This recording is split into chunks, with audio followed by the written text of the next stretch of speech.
ఉభయ గోదావరి జిల్లాల పట్టభద్రుల ఎన్నిక సందర్భంగా ఎన్డీఏ కూటమి అభ్యర్థి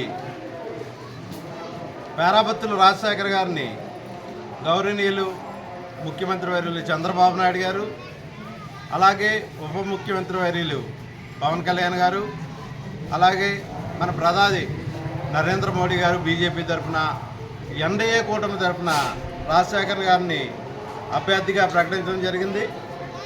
వారిని మన ఉభయ గోదావరి జిల్లా శాసనమండలి అభ్యర్థి అత్యధిక మెజార్టీతో విజయం సాధించే విధంగా మనం అందరం కూడా ఎన్డీఏ కూటమి తరఫున కృషి చేయాలని, అలాగే విద్యావంతులు విద్యులు మన రాష్ట్ర భవిష్యత్తును దృష్టిలో పెట్టుకుని ఈ రాష్ట్ర ప్రభుత్వానికి అండగా మీరందరూ కూడా సహకరించాలని అభ్యర్థిస్తూ ఉన్నాం.